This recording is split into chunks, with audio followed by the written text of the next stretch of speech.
Hey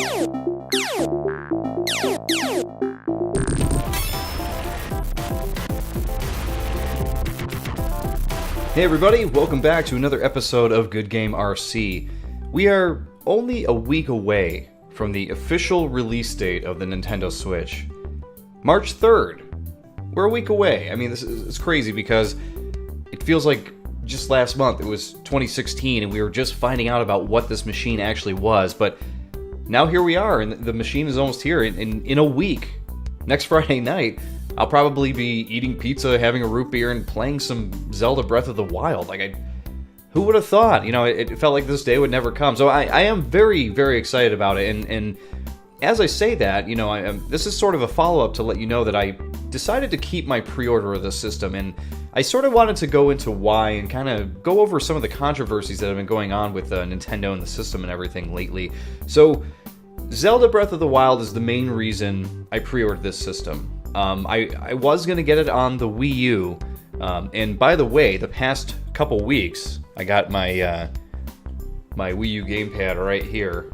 I've been playing a lot of Wii U games, and, you know, come to find out, there have been a lot of games that I bought that I really didn't fully get into and explore. One of those games being Rayman Legends. Been playing a hell of a lot of that lately. Loved the original Rayman Origins, and I bought Legends on the Wii U when it first came out, and I guess I only got maybe like a couple hours into it and just stopped. Something else distracted me apparently, but I came back to it and was just like, why did I not play more of this? So I'm having a lot of fun playing through that. I've been playing a lot of Smash Brothers lately, so I'm sort of celebrating the Wii U because I thought it was a great system, and I know a lot of people don't think it's a great system because it didn't sell very well. You know, that's not the only mark though for what makes a system fun. I mean, this Wii U obviously isn't going to go down in history as like the pinnacle of gaming. It's not going to happen. But it's got some great friggin' games on it. It's got Splatoon, it's got Super Mario Maker, Rayman Legends, as we mentioned, even though that came to other consoles eventually. Smash Brothers, a couple new Mario games, Pikmin 3. Man, you know, there's some I'm not even thinking of right now, but there's a lot of good games on it. So, in addition to those good games, Legend of Zelda Breath of the Wild is also coming to the Wii U. It's sort of the swan song for the system. So, the Wii U's going to go out with a brand new Zelda game that everybody's looking forward to playing, which is great. I mean, why wouldn't you want to do that? However, I found out that the Wii U version is going to require 3 gigs of space to install right off the bat. So I don't know if this is being installed off the disc or if this is a 3 gig download patch type of thing that they install with the game when you play it on Wii U. I really don't know how they're handling that. But when I read that, I was just kind of like, I don't know. That doesn't do much for me. Like, I felt better about buying the Switch, having the game, you know, on a cartridge that I'm just going to put right in the machine, and that'll be the whole game. You know, there's obviously going to be a day one patch of some sort, you know, for the OS and for the game and everything. It's going to happen. I mean, it's 2017. It's just what happens now. But I just felt better about having it on the cartridge. And the Wii U also doesn't, the Wii U version also isn't going to run in a higher resolution like it's going to on the Switch. I believe the Switch is going to be, I don't think it's true 1080p. I think it's like 900p or something. But it's only going to be running at 720 on the Wii U. So that was another thing that I was kind of like, yeah, you know. So that was my decision. That had a lot to do with my decision. And eventually, you know, I am going to want to switch for a new Mario game. And they immediately have Super Mario Odyssey coming out at the end of this year. So they also have Splatoon 2 coming out during the summer. So, I mean, they have good games that are already coming out this year. There's also a few other ones I want to check out, you know.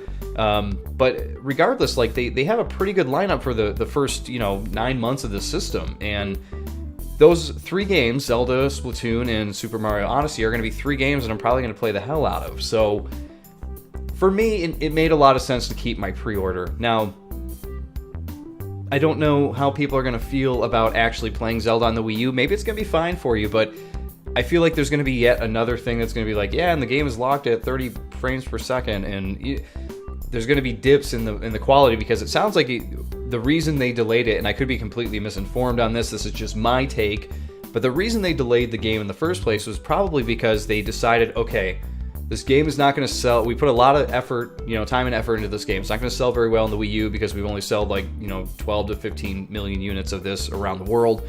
We want this game to be a massive hit, so let's put it on the Switch, our next system that's going to be out for the next 5 years at least, And that makes a lot of sense. So I think when the delay hit, that's probably when they were making the jump to update graphics and update the AI and probably add a lot more game to the game that was already there. So I feel like the Switch is the system you want to play Breath of the Wild on. Again, could be misinformed, but this is just how I'm interpreting this. So I thought it was the smarter route to take with it that I play it on the Switch. So that's why I'm keeping my pre-order. That's why I am actually really looking forward to playing it next week. And I think it's going to be a great game and a great experience. Now, with that experience, Zelda Breath of the Wild has a little bit of controversy around it lately with the DLC. Now, I know everybody has already sort of talked this down to death, right? The fact of the matter is that Nintendo said, hey, we're going to put out a season pass for this, which to me, I heard that and was just kind of yeah, that sounds about right. I mean, everybody is kind of doing that now. But the thing to remember about DLC is it's optional. You don't have to buy DLC. And when Nintendo announced this, I saw a ton of people just it went into a total backlash of people just saying I'm not buying, I'm canceling my pre-order and this and that and the other thing. It's internet kerfuffle. It's just ridiculous how people get mad about all this crazy stuff. And I guess it's just because Zelda has never really had DLC in the past. So I get it. It's that sticker shock thing of I'm already buying the game, I'm buying the Switch, I'm buying a Pro controller, I'm buying this and that and the other accessory, I'm spending $500 to $600 on this system day one, and then it's not even the full game. I get it, guys, but you don't have to buy it. You really don't. It's DLC. You're gonna, from what it sounds like, you got a $60 product here that sounds like it's gonna have a lot of stuff to do in it. It's gonna be a really big game. And then if you want more, here's $20 more worth of stuff. Now, I think the way Nintendo pitched it was kind of crappy because they said it's going to be a two-parter thing. They said there's going to be DLC Pack 1 and DLC Pack 2. So the Season Pass, they wanted to feel like a Season Pass as opposed to an expansion, which I think they are actually calling it an Expansion Pass, which I feel like they shouldn't have done the packs thing, because by creating a Pack 1 and a Pack 2, you're basically saying, this pack is going to be as equal as Pack 2. But what they're really doing here, again, this is just my interpretation, I have no inside info whatsoever, but what you can do, what you can see that they're doing here is that they are making it so that way you're getting content before the meat of the content is done. It seems to me that the DLC, they want to tell another story with the DLC, but that's not going to be out until the end of this year. Maybe it's even delayed until the beginning of next year, right? But they don't want people to pay for this pass and not get something immediately, right? So they're throwing you some stuff that just isn't all that impressive, here's a Switch t-shirt for Link to wear, here's 3 treasure chests of some random weapons or whatever the hell it's supposed to be in these chests. Here's a new difficulty mode, here's an endless dungeon. They're throwing in, softballs here because they're here's a breadcrumb trail of things that will lead to this awesome story at the end of the year. And I don't know that's going to be awesome, but that's just I think how they're pitching it here. So I think that's how you have to think of it. I think you need to think of this as, this is going to be one package. This is meant to be one expansion pass, but they're splitting up items of it into 2 releases to make it seem like, you're not paying $20 up front for something that's coming a year later, And I think that's okay, but I think that they totally, mishandled the way that they explain that to people. And, that's probably because it's Nintendo. Nintendo has always had a history of doing this kind of thing, where when they present a thing, they sort of, buggle it a little bit, Is that a word, buggle? I don't know. It kind of sounds right in this instance, but it's the same thing they did with the Wii U, right? The Wii U is called the Wii U. We already had a system called the Wii, then we get the Wii U. Is this an attachment? We've been over it, right? People have heard this a million times, but it just so happens that sometimes their marketing is a little confusing, and sometimes their text can be a little confusing for people too. So again, I want to reiterate that, guys, this DLC, it's optional. So don't feel like you're not going to get a good game. I mean, don't get me wrong, I haven't played Zelda Breath of the Wild, but it looks great. It looks like there's going to be a lot to it. People are putting out really positive preview articles about it, which I think is a good sign. So yeah, I don't know. I don't think you need to be super concerned about getting this one-off story. And in the future, you can get it if you liked Breath of the Wild that much and you feel like, hey, I would like another $20 worth of stuff in here, you know. And who knows, maybe that story is going to be a very fleshed out, cool thing, you know. Only time will tell, but that's the thing. If the expansion pass comes out later this year with this new expanded story, you know, part of the world or whatever, and it doesn't seem worth the money, you don't have to pay for it. And guess what? If it does seem worth it, you'll still get the endless mode and the new difficulty and all that stuff along with the new story mode. So maybe just wait until you see if it's worth it or not. I mean, guys, pre-ordering, we've been over it, right? Only pre-order the things you know you're gonna like. You know, you don't want to pre-order things that you know, here I go on pre-orders when I was like, I don't know if I'm gonna like the Switch, right? But that's the thing, I'm taking the chance. I'm not complaining about pre-ordering the Switch because I feel like it's a good investment. But don't pre-order things that you're not sure about. Don't feel like you need to have this like completionist, you know, attitude about everything you get. You just because you buy Breath of the Wild doesn't mean you need to buy like a Link, you know, you don't need to buy the collector's edition with the Link, you know, Master Sword statue and then you have to get the DLC with it or whatever. It doesn't mean you're not like a fan of the series or whatever. It just means you like the game, you know? So just enjoy the game. You don't have to get all the stuff that surrounds it. Everyone, you are not the game. The game is the game. You are just a fan of the game. Just enjoy it, you know? Don't feel like, you know, this obligation to get DLC. It's not important, and a lot of times DLC really isn't all that impressive, so nothing to get super mad about. This is just a way for Nintendo to make a little extra money on something they think is already going to be a cash cow, but I think this cash cow is going to be pretty impressive, so let's stay tuned and see what this DLC will eventually be and see if it's even worth the money before we judge it.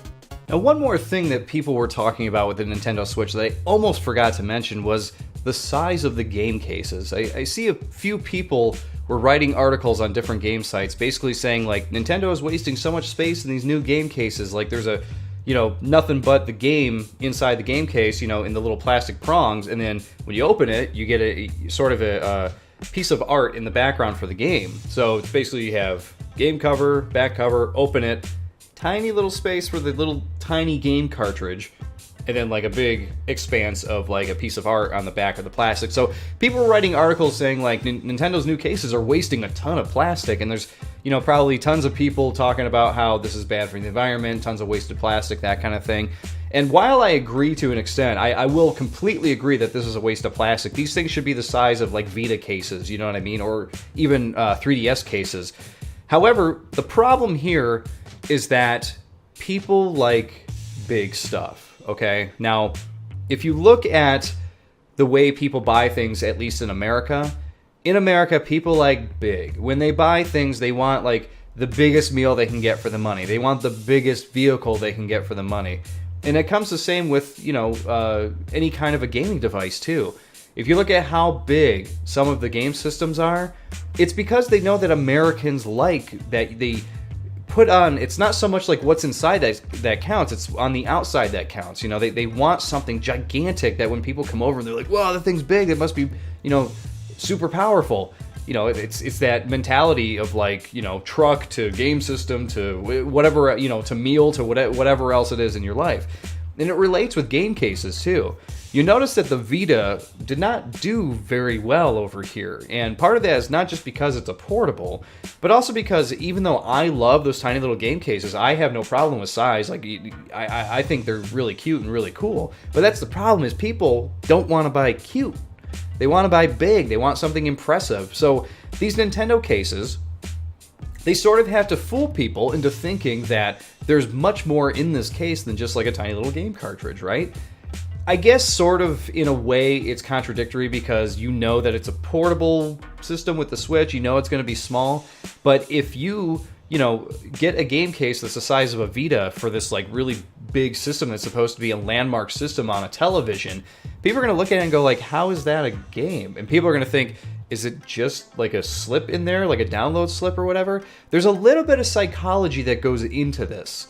I feel like that there was you know, with the PlayStation 3 was sort of doing the same thing. The PlayStation 3 stopped producing manuals with their games at some point, right? So I remember there was actually a copy of Beyond Two Souls that I got, you know, a couple of years ago, and I was surprised to see that there was no manual inside it. Now, of course, the actual case itself needs to house the Blu-ray, so that way you can, you know, cart the game around and everything. And PS3 cases aren't that big anyway. But it felt weird that you were opening up this plastic case and the only thing that's inside it is a disc. It felt weird, you know? It's to me, it feels like it could have fit into like a CD case, to something the size, again, of like a 3DS case, like a CD. Why does the case need to be this large to put this in? And, you know, obviously PS3 had a legacy to hold up there because all of the cases were this size, and they were going to keep going with this size.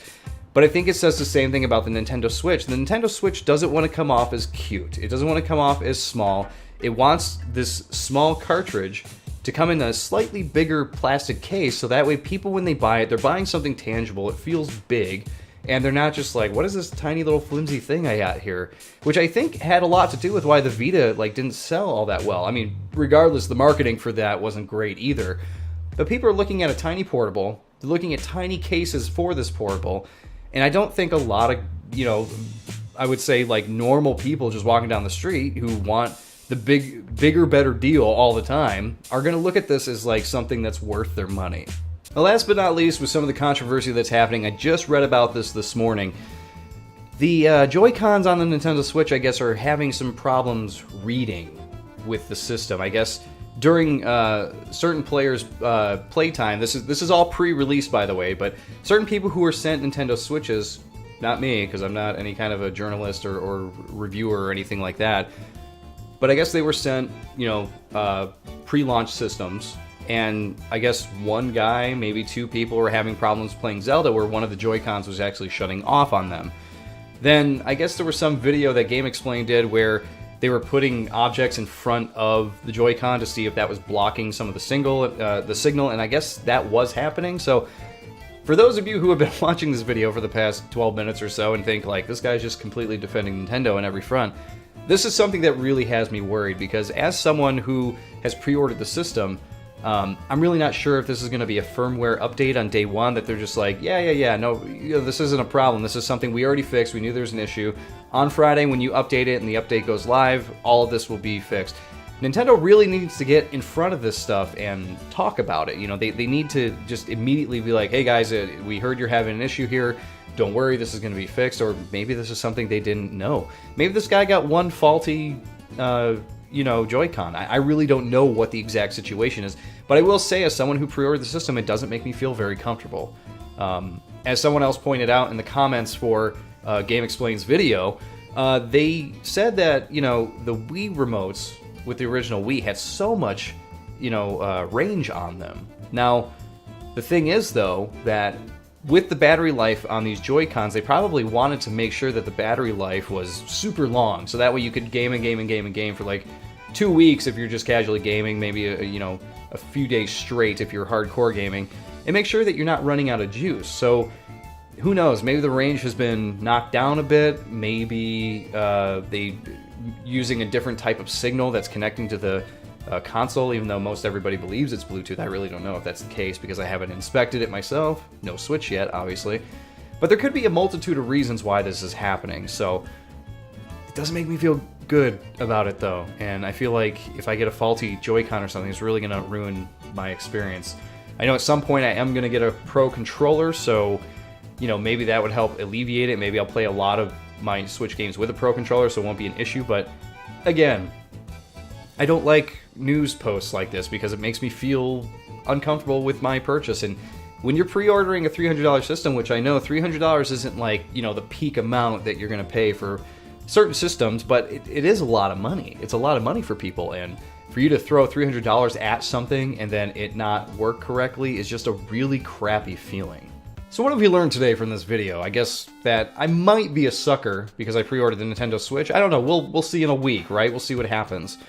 It's possible that, the Joy-Cons may not be as reliable as we thought, but I guess we gotta wait for Nintendo to get back with us on that. Hopefully it's just a firmware update to fix those issues that people are having. We also learned that some people don't want big cases to house like a tiny game card, but in marketing, sometimes it's unavoidable. Sometimes you have to sell a very tiny thing in a big package, even though you know that big things come in small packages. We also learned that we don't need to buy every piece of DLC for every game that we play. It's not that important. You know, it's more important that you enjoy the game that you're playing before you decide whether you're going to buy DLC for it, before you even have the game, you know? Enjoy the game first. Just let's take a breath of the wild, if you will. Let's enjoy the game first, or at least find out if we like the game first. Then we can get mad if we dislike the DLC. Is that okay? Let's do that from now on. That's what I'm going to be doing. So I would just recommend it to other people. You won't have that heart-wrenching, stressful feel anymore. So, again, everybody, let's relax. Let's enjoy ourselves. Everybody, happy gaming out there. I really hope that you're having a great day and have a good weekend here. Next week, I'm really looking forward to getting the Switch, and I will see you all next time on GGRC. Thanks for watching, everybody. Don't forget to check out some of the other GGRC episodes. And if you're feeling a little retro, why not jump into the Quake Grave, where you can watch me play through a lot of different custom maps in Quake. Enjoy!